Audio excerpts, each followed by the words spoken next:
नमस्कार, आप देख रहे हैं द राष्ट्रम। मैं हूं मनोज शर्मा। 5 राज्यों के चुनाव में 4 राज्यों में जीत के बाद भारतीय जनता पार्टी ने पूरी ताकत गुजरात में अब झोंक दी है। गुजरात में बीते चुनाव यानी 2017 में भारतीय जनता पार्टी को सबसे कम 99 सीटें मिली थी और इस बार भारतीय जनता पार्टी ने 150 प्लस का टारगेट ले रखा है। 150 प्लस करने के लिए भारतीय जनता पार्टी ने 2017 के बाद से ही काम शुरू कर दिया था और अब वो और भी अधिक बूथों पर अपने कार्यकर्ता को मजबूत कर रहे हैं।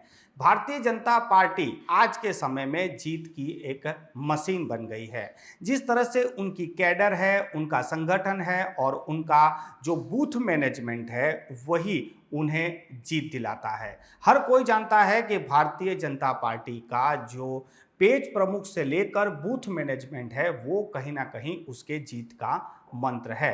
भारतीय जनता पार्टी ने अब 150 प्लस करने के लिए 20 ऐसी सीटें जिस पर उनके जीत का मार्जिन बहुत कम था, उन सीटों को अब जीतने के लिए 15,000 बूथों पर कार्य शुरू कर दिया है और उन बूथों को मजबूत किया जा रहा है।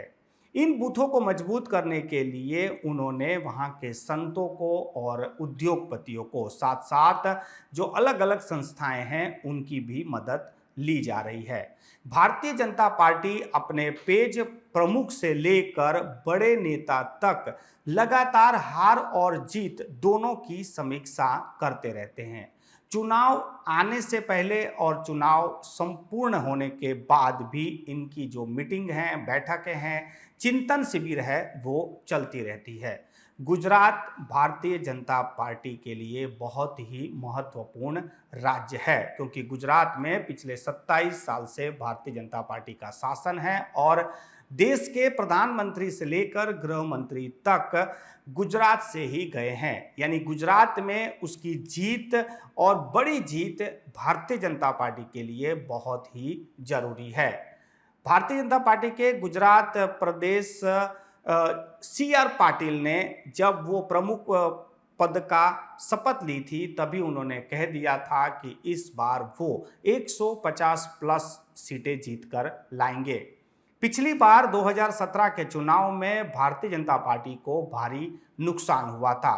पूरी पार्टी 99 सीट पर सिमट गई थी जो अब तक की सबसे कम उसकी सीटें मानी जाती हैं, मगर इस बार वो 99 से 150 प्लस करने में जुट गई है। वो जो 20 सीटें हैं उसके साथ साथ 20 कांग्रेस के विधायकों को भारतीय जनता पार्टी में लाने की भी व्यूह रचना घड़ी जा रही है।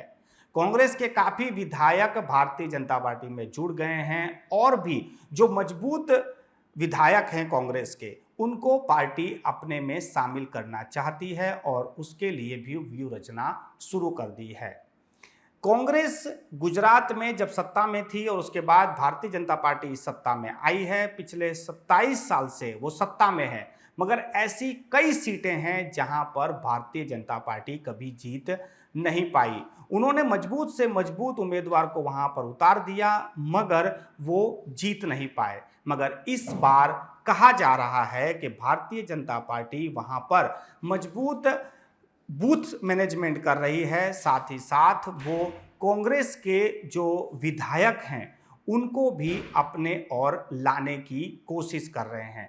यही वजह है कि भारतीय जनता पार्टी इस समय एक से एक बैठक कर रही है। बड़े से बड़ा नेता और छोटे से छोटा नेता बूथ मैनेजमेंट से लेकर बड़ा जो चुनावी रणनीति है उसके कार्य में लग गए हैं। देखने वाली बात यह होगी कि इस चुनाव में भारतीय जनता पार्टी ने जो 150 प्लस का नारा दिया है उसमें यदि 99 से भी हम गिनते हैं तो 51 सीटें उसे और चाहिए। इस 51 सीटों को भारतीय जनता पार्टी जीतने के लिए क्या रणनीति लगाती है और भारतीय जनता पार्टी को इसमें कितनी सफलता मिलती है वो तो परिणाम बताएगा। मगर भारतीय जनता पार्टी ने उसकी तैयारी जिस कदर शुरू की है उससे ये जरूर लग रहा है कि वो इस टारगेट को पूरा करने में कोई भी कसर छोड़ने के मूड में नहीं है।